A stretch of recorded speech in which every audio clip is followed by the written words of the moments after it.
On va accueillir Madame Caponi.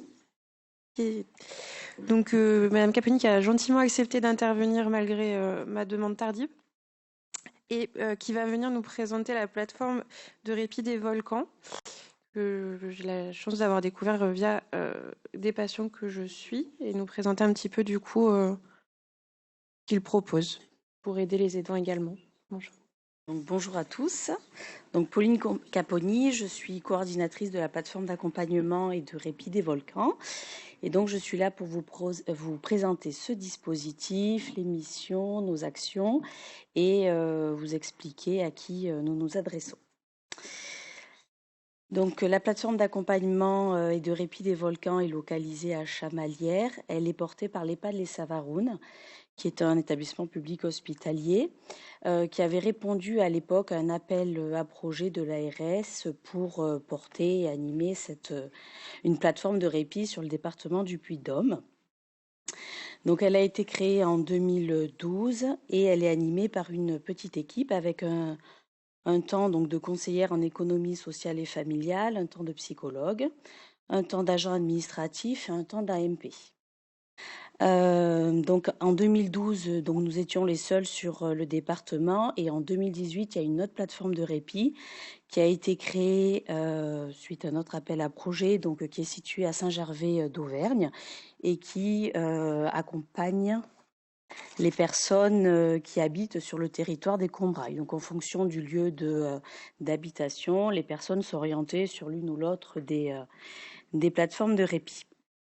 Alors, donc la plateforme s'adresse aux habitants du Puy-de-Dôme, donc sauf le secteur des Combrailles. Il n'y a pas de critères d'âge, donc souvent comme il y a cette séparation entre les plus et moins de 60 ans, là ce n'est pas le cas, donc on peut tout à fait accompagner des personnes qui ont moins de 60 ans. Et donc chose que j'avais oublié de mettre sur le diaporama, nous n'accompagnons que des personnes malades qui vivent à domicile. Donc voilà, contrairement à ce qu'on vient de voir tout à l'heure, nous ne sommes pas du tout, il ne fait pas partie du cahier des charges, en tout cas des plateformes d'accompagner les malades qui vivent dorénavant en EHPAD. Donc on s'adresse principalement aux personnes qui ont des maladies neurodégénératives et à leurs aidants familiaux. Donc on accompagne les deux. Donc bien majoritairement, on a des malades d'Alzheimer ou maladies apparentées, mais on peut tout à fait, et des malades de Parkinson, des scléroses en plaques, etc. Mais du coup, voilà, le profil des personnes que nous accompagnons est assez large. Donc les missions des plateformes donc, sont multiples. Hein. Donc les personnes peuvent, beaucoup de personnes appellent la plateforme, contactent la plateforme uniquement pour avoir un renseignement, une information, une liste, enfin voilà, savoir un petit peu qu'est-ce qui pourrait répondre à leurs difficultés, à leurs besoins. Donc on est aussi un lieu de ressources hein, par rapport voilà, à ce profil de personnes. Et puis, la grande majorité quand même de la mission de la plateforme, c'est d'accompagner les aidants et les personnes malades tout au long de la maladie, les aider à mieux vivre avec la maladie, mieux comprendre la maladie. Donc en amont, enfin au début, hein, quand les personnes nous contactent, on propose un temps d'évaluation, d'analyse de la situation pour voir un petit peu où est-ce qu'ils en sont, ou qu'est-ce qui a été mis en place, et puis pour déterminer donc les besoins et voir qu'est-ce qui pourrait être proposé, donc par la plateforme, mais également par les autres dispositifs, les associations, etc., qui sont sur le secteur. On propose donc un accompagnement psychosocial, hein, donc qui est assez variable en fonction des bénéficiaires. Donc parfois que l'aidant, parfois que le malade, parfois le couple ensemble. Mais voilà, l'idée c'est d'être là à différentes étapes de la maladie en fonction de l'évolution de la situation pour voir qu'est-ce qui répondrait à l'instant T à leurs difficultés, à leurs problématiques et qu'est-ce qui pourrait y répondre. On propose donc bien entendu des prestations de répit et de soutien donc à la personne, à l'aidant ou à la DIAD.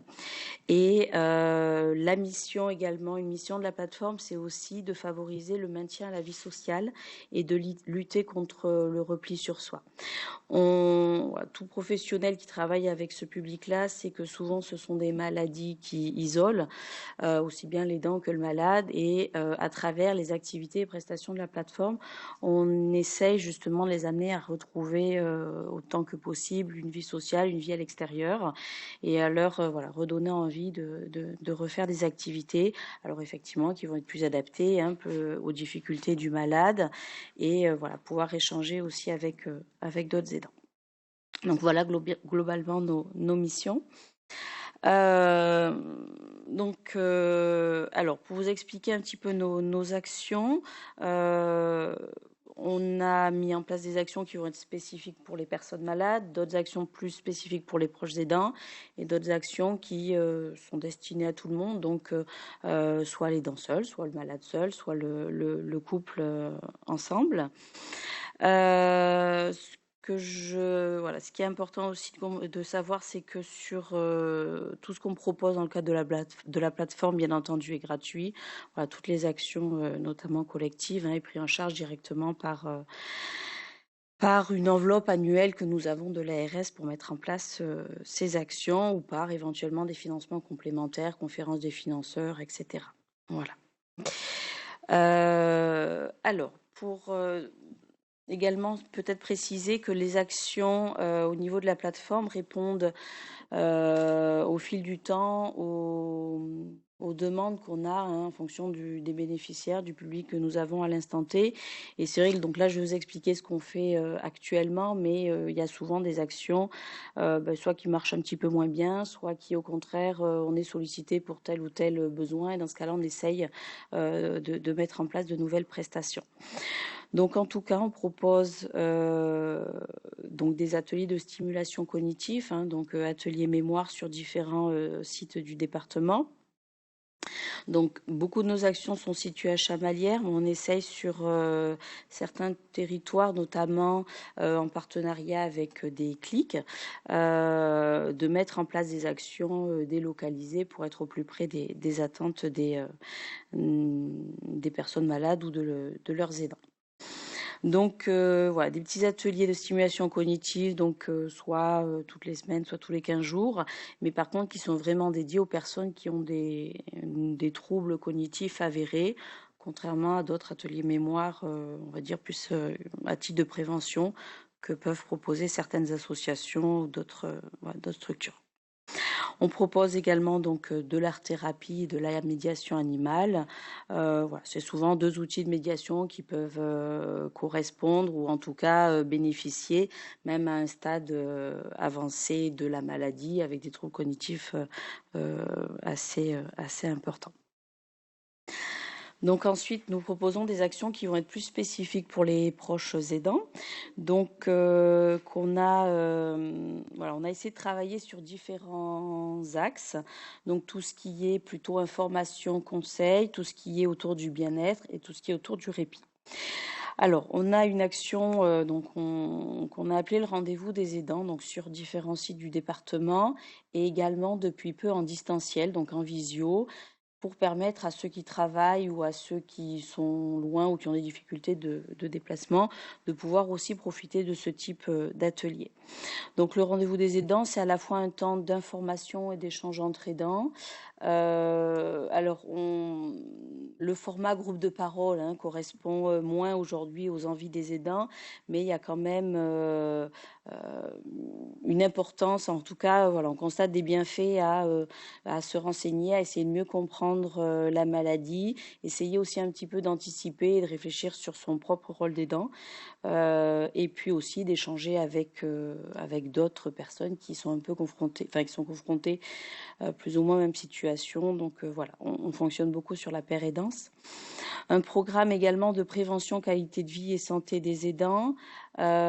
Souvent, les aidants ont tendance à mettre un petit peu de côté leur propre santé. Donc là, l'idée, c'est vraiment de les sensibiliser à leur propre, à leur propre santé, donc avec différents intervenants qui vont aborder tout ce qui est les problèmes de sommeil, les problèmes de douleur, les problèmes voilà, d'activité physique, etc. Et l'incidence que ça peut avoir après à court ou moyen terme si, voilà, si qu'ils soient sensibilisés ou pas à leur propre qualité de vie. On propose aussi, bien entendu, donc du soutien psychologique. Donc, ils peuvent être dans nos locaux par le psychologue de la plateforme, mais également soit en cabinet, soit à domicile. On a mis en place des partenariats, enfin des conventionnements avec des psychologues en libéral qui ont une bonne connaissance des problématiques des aidants et qui peuvent, voilà, justement, voilà, travailler un petit peu soit les différentes étapes de l'accompagnement sur le lâcher-prise, l'acceptation de l'intervention des professionnels, entrer en EHPAD, etc., l'annonce du diagnostic. Et il y a 6 séances qui sont prises en charge par la plateforme. Voilà.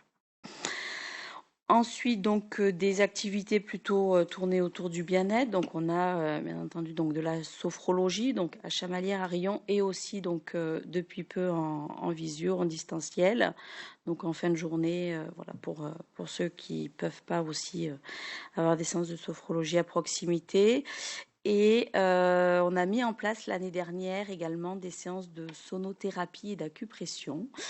L'idée, c'est que les aidants arrivent à s'approprier ou en tout cas à adhérer, à trouver leur propre technique pour arriver à se relaxer, à gérer, voilà, à lâcher prise, à gérer un peu plus sereinement les moments de crise ou en tout cas les moments voilà, d'angoisse qui peuvent arriver bien souvent à domicile.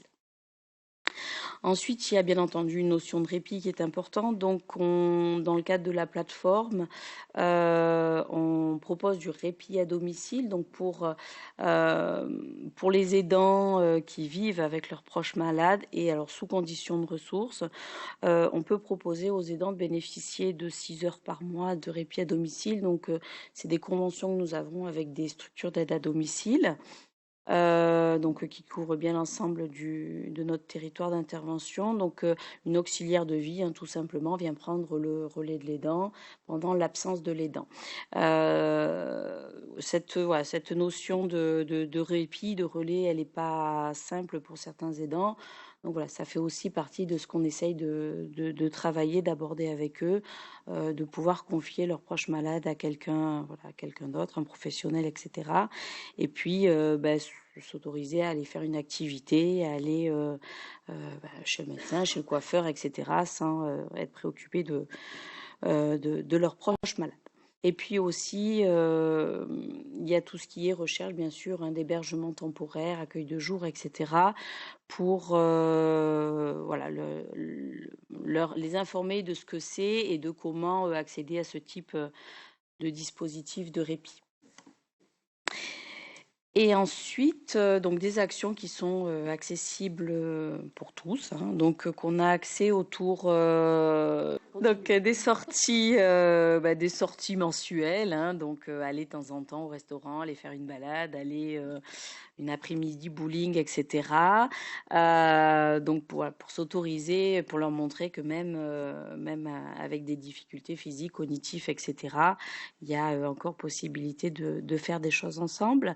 Des après-midi festives également, des spectacles, de magie, des après-midi dansants, etc. Nous proposons également des séjours d'accompagnement. Donc là, c'est des petits week-ends que nous faisons donc sur 3 jours, où on part avec des couples aidants aidés. C'est des petits moments de vacances finalement où ils sortent un petit peu du quotidien, où ils partagent un moment agréable ensemble. Donc ils se laissent porter, ils bénéficient. Voilà, on va visiter plein de choses, on mange au restaurant, on fait des petites soirées jeux, danse, etc. Donc c'est des moments qui sont très riches, très intéressants et qui sont assez appréciés. On propose également des ateliers cuisine Alors notamment pour les aidants hommes, sans être cliché, mais qui n'ont pas toujours eu l'occasion de cuisiner, sur cette génération-là en tout cas, et qui se retrouvent un peu démunis par rapport à la cuisine, par rapport à l'équilibre alimentaire, par rapport aux différentes textures, etc. Donc voilà, il y en a une diététicienne qui intervient, qui propose des ateliers, des recettes simples et qui aborde un petit peu justement tout, voilà, la cuisine, on va dire l'alimentation sous toutes ses formes.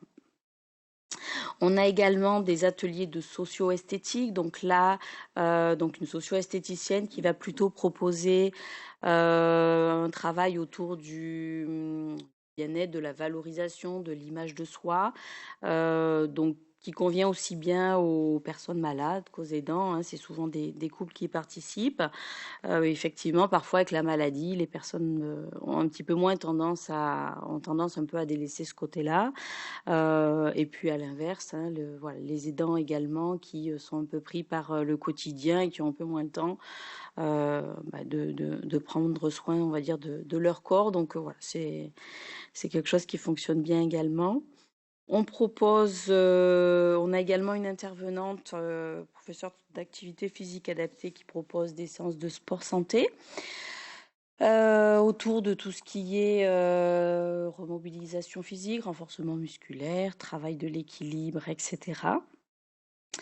On a également une ergothérapeute qui peut intervenir à domicile, qui va donc bien entendu apporter des conseils sur l'aménagement du logement, mais qui peut aussi aborder des temps du quotidien un petit peu difficiles sur le temps de la toilette, le temps de l'alimentation, enfin du repas, etc. Et soit par des aides techniques, soit à partir de conseils, ou en tout cas une approche un peu différente, peut essayer d'apaiser ou d'améliorer ces temps-là. Et elle peut également être sollicitée pour tout ce qui est activité à domicile. Souvent, les aidants entendent et comprennent qu'il faut stimuler, qu'il faut mettre en place des choses à domicile, enfin des activités à domicile, mais ne savent pas vraiment n'ont pas toujours les idées, on va dire, d'activités adaptées. Donc, c'est aussi quelque chose que peut proposer l'ergothérapeute. Voilà, des choses très concrètes, des, des supports de discussion, des jeux, etc. Nous proposons également de la médiation familiale parce que on constate également qu'il peut y avoir dans certaines familles, alors soit des conflits entre l'aidant, enfin le conjoint et les enfants, ou entre les aidants eux-mêmes, donc des conflits souvent qui existaient, hein, antérieurs à la maladie, mais qui deviennent plus compliqués, en tout cas avec l'avancée de la maladie. Donc là, l'idée, c'est plutôt, enfin le travail de la médiatrice, c'est vraiment d'essayer de trouver une solution, la solution, on va dire, la plus adaptée à la personne malade. Voilà, les conflits ils perdureront, et c'est pas quelques temps. Il y a des choses qui sont difficiles à régler, hein, de toute façon, et c'est pas l'objectif, c'est vraiment trouver la bonne solution pour la personne malade. On a également donc à disposition à la plateforme une petite bibliothèque, hein, pour rendre accessible des ouvrages autour de la maladie, aussi bien aux aidants qu'aux malades. Également, donc on a mis en place une petite ludothèque avec des jeux, enfin plusieurs supports d'activités qui peuvent être empruntés, donc ils peuvent l'utiliser à la maison, des fois essayer des choses avec les petits enfants entre eux, etc. Voir un peu ce qui marche moins bien, et puis voilà, après c'est l'occasion, ça peut être l'occasion de l'acheter, ou en tout cas ça leur donne des idées. Voilà. Donc on est ouvert du lundi au vendredi de 9h à 17h. Donc les personnes peuvent venir nous rencontrer. On fonctionne aussi beaucoup par téléphone, hein, parce que, alors on fait un petit peu de domicile, mais comme le secteur d'intervention est quand même assez large, on le fait de manière un petit peu exceptionnelle. Donc on fonctionne beaucoup par téléphone, et voilà, et on fait quelques visites à domicile quand la situation le nécessite, ou en tout cas est particulièrement préoccupante. Bien entendu, voilà, notre adresse mail, et on a un petit site internet également qu'on essaye de mettre à jour, qui reprend un peu nos actions, nos activités du moment. Voilà. Merci de votre attention. Merci beaucoup. Le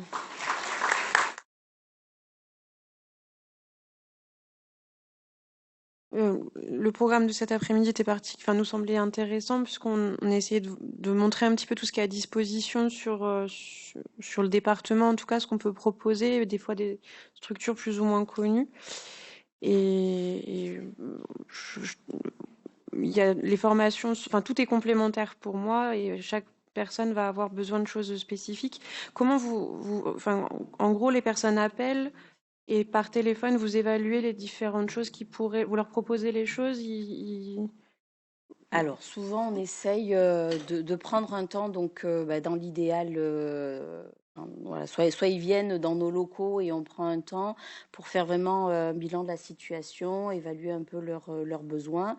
Et après, en fonction de ce temps-là, on voit qu'est-ce qui pourrait répondre à leurs besoins, à leurs difficultés. Quand c'est difficile pour eux de se déplacer, donc soit effectivement on le fait à domicile, soit par téléphone. En fonction un peu de l'urgence de la situation. Il y a des personnes qui vont être plus dans une demande de répit, donc plus dans une demande d'échange, donc plus de sortie, d'activité, etc. Donc l'idée, c'est pas tout leur proposer, mais c'est vraiment de cibler en fonction de de là où ils en sont sur le moment. Voilà.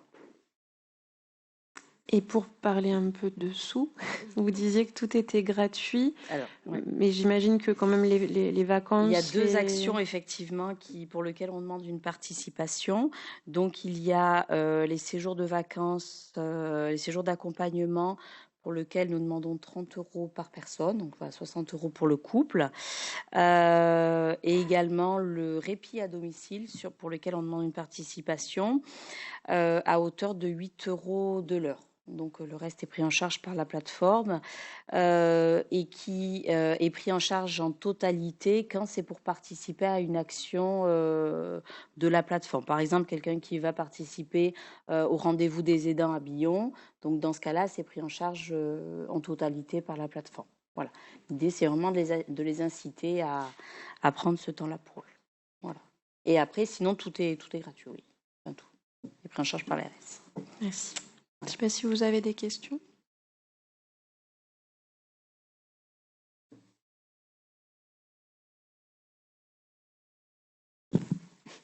Oui, bonjour. Simplement, combien de personnes à peu près ça représente en termes d'accompagnement? Alors, on va dire une file d'actifs à peu près de 200-250 personnes sur le département, avec des accompagnements qui vont être très différents, des personnes qui vont juste, qu'on va vraiment accompagner tous les mois, qu'on va voir très très régulièrement, et des personnes avec qui où il y a déjà sur place, notamment en lien avec les clics, des accompagnements par la DAC, l'ESA, etc., sur lesquels on est un petit peu moins présent sur certains moments.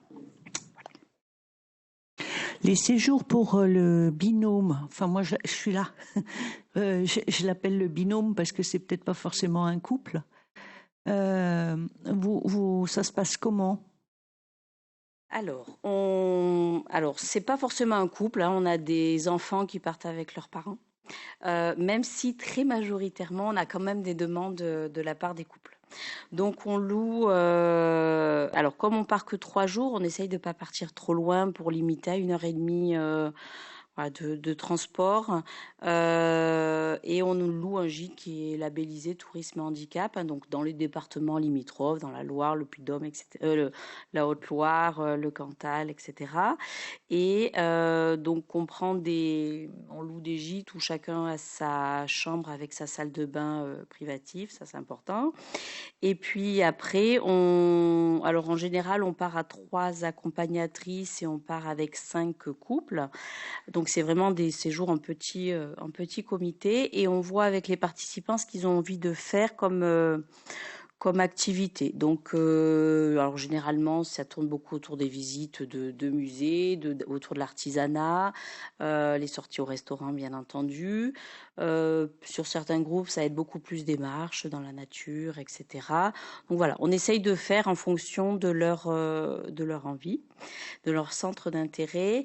Et puis, donc, on fait, alors suivant les années, entre 3 et 6 séjours dans l'année. Et on essaye de proposer des séjours un peu différents, pour des profils différents. Il y a certains séjours qu'on va adapter pour des personnes qui ont voilà, qui vont être très autonomes physiquement, qui vont pouvoir beaucoup marcher. D'autres séjours, on va adapter plutôt, on va faire des activités soit un peu plus sur place ou qui vont demander un petit peu moins de mobilité. Et là, on peut prendre des personnes un peu plus dépendantes ou avec un périmètre de marche un peu plus restreint, par exemple. Voilà. Par contre, on essaye volontairement, on ne prend pas que telle pathologie, on ne fait pas de séjour qu'avec des personnes Alzheimer ou que des personnes Parkinson, etc. Et au contraire, justement, c'est un petit peu cette diversité-là qui rend ces séjours très riches. Voilà. Merci beaucoup.